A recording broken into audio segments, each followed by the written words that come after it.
any more reason to suspect. Soon you'll have only too much reason to suspect. Christ almighty, what am I gonna do? I'm bored! The room goes silent as Bellatrix suddenly shouts a declaration. Jesus! Ron mutters. But I don't smile.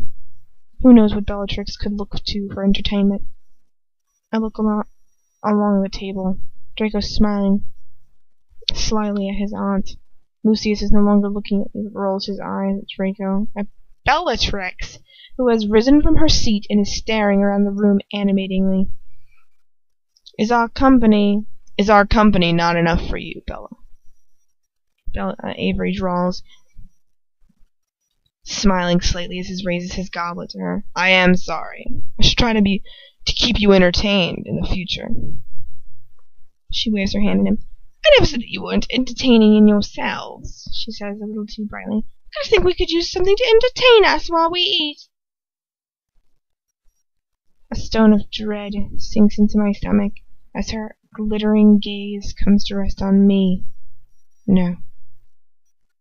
What does she want? Some screams of agony to accompany her dinner?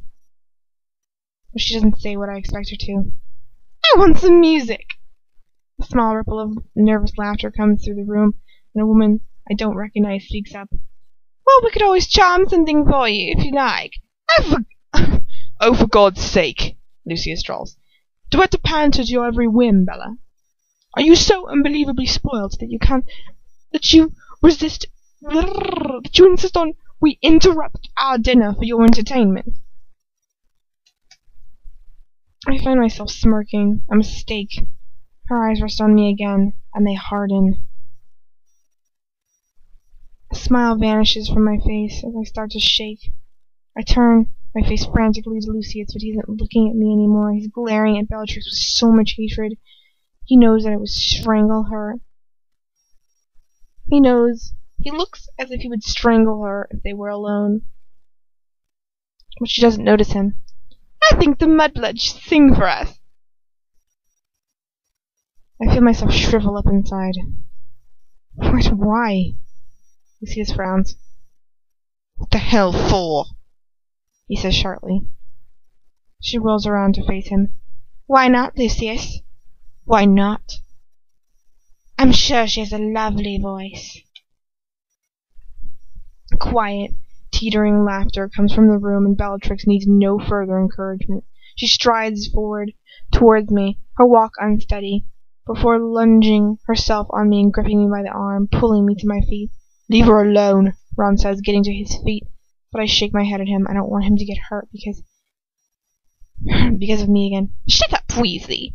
Unless you want me to Crucio her instead, she says dangerously. God knows. That might be even more entertaining. Ron presses his lips together, his eyes moving from me to Bellatrix. Dolohov is dead, dude.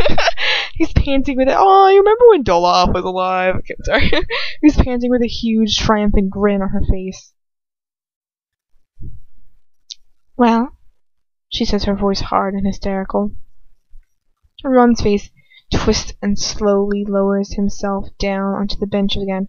Ha! Bellatrix crows and stumbles slightly as I'm pulled across the room, and then she lets go of me. I sway slightly where I stand, and suddenly movement makes my head swim and my eyes blur. Oh no, I do not feel good. Not at all good. I take a deep breath. My vision clears itself up. She sings Molly Brine, by the way. And if you know that story, it's about a chick that kills herself. I mean, that dies or whatever. And it's about a guy who's in love with her and he's thinking about her. It's kind of adorable, but that's the thing they pick.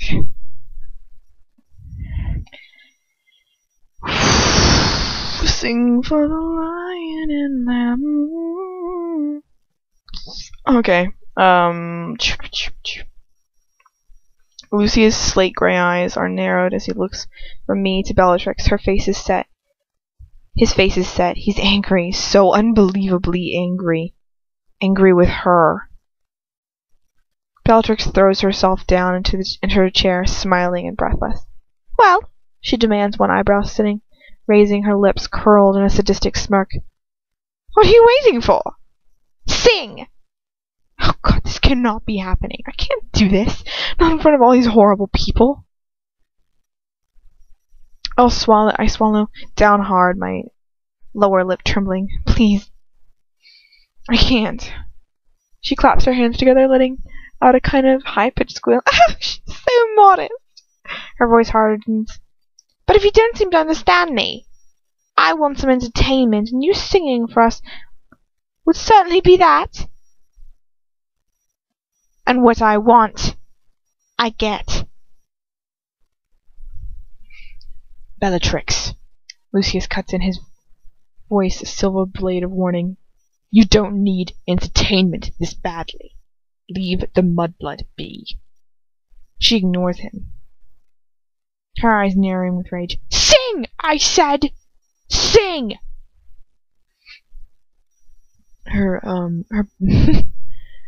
She bangs her fist on the table in the last words. I look at Lucius, who's frowning hard at Bellatrix, looking very much as if he's going to start shouting at her. I know that I can't let him do that. It only raises suspicion. Oh God, please, strike me dead now. I open my mouth, and somewhere deep inside the depths of humiliation, I pull out an old song my mom used to sing to me when I was a kid. One that I might just be able to remember the words to if I'm lucky. In Dublin's fair city, where the girls are so pretty. Someone laughs. I stop, lowering my head. A lone tear of pure embarrassment trickles down my cheek. That's enough! I hear Lucius say sharply. Oh, come on, Lucius! I hear a thick, slurring man's voice I don't recognize. It's just a bit of fun! I clench my hands, pressing my fingernails into the sweaty palms, and my head swims back. And I don't feel good, not at all, and I'm swaying. I don't see what's meant to be fun about public humiliation, Lucius says curtly. All this will achieve is a cheap laugh for you and misery for her. It's unnecessary. You've changed your tune, Lucius. Bellatrix snaps back. Oh God, shut up, shut up, shut up! I sway heavily and bring my hand up to my head, trying to pull myself together, but I look up and the room's spinning behind my head. For God's sake! See how she's acting up! Bellatrix asks. I'm sorry if I've upset you, itty-bitty mudblood. Well, just shut up, Bella. Lucy's voice raised. You're acting like a child. It doesn't register. Nothing registers. My head's numb and swimming.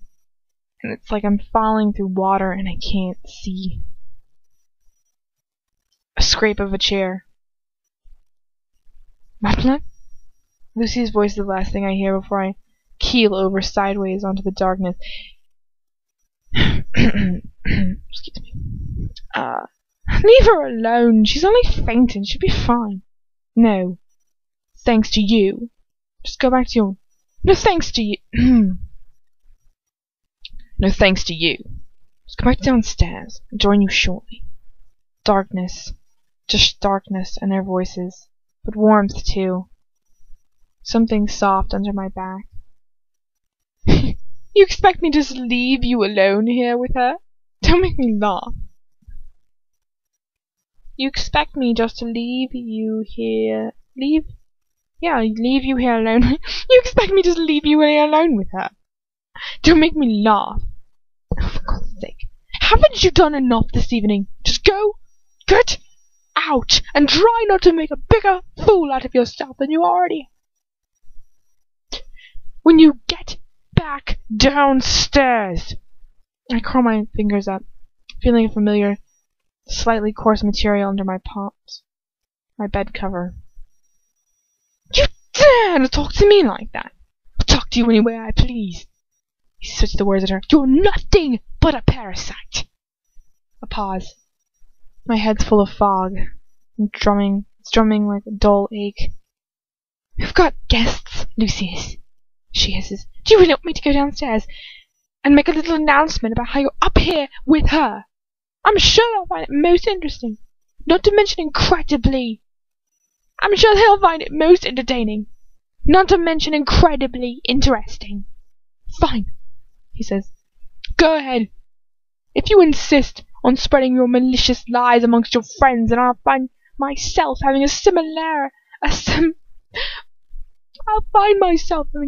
conversation about my wife about what I used to get up to with you. This doesn't even sound like him anymore. I'm just do it all again. Fine, he says. Go ahead. And if you insist on spreading your malicious lies amongst your friends, then I shall find myself having a similar conversation with my wife about what I used to get up to with you. His voice strengthens into a confident drawl. You remember my wife, don't you, Bellatrix? Your paths have crossed once or twice. And for a moment, all I can hear is her breathing, coming in short pants. I want to open my eyes, but I keep them closed for now.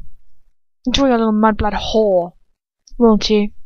She fires at him, before shifting footsteps move across the room. There's a creak at the door, and then a slam. I lick my stone-dry lips, but I don't open my eyes. He's here alone with me for the first time in what feels like forever, and I don't want to shatter that. A weight makes the mattress dip next to me, and I feel his hand, I'd know it anywhere, brush into my cheek, pushing my hair off of my face. I force myself to keep my breathing steady, which is no mean feat when your heart's beating at 100 miles per hour. I start to lace my thoughts together like beads, trying desperately to get them to make sense through all this fog that fills my brain. He's not doing such a great job of distancing himself from you, is he? I don't want to open my eyes yet. As soon as he realizes I'm okay, he'll leave. I know that he will. So what if he does? Don't you want him to keep the pair of you safe? Oh, who am I kidding? The pair of us will never be safe again. Not now. Other hand slips into my own, which lies limp by my side. His fingers intertwine with mine, holding them together tightly. His thumb runs slowly down the back of my hand. Tell him. I can't. He deserves to know, if nothing else. He doesn't deserve anything. He's a cold-hearted monster. And yet you fell in love with him. My train of thought is shattered when I hear his voice, so low,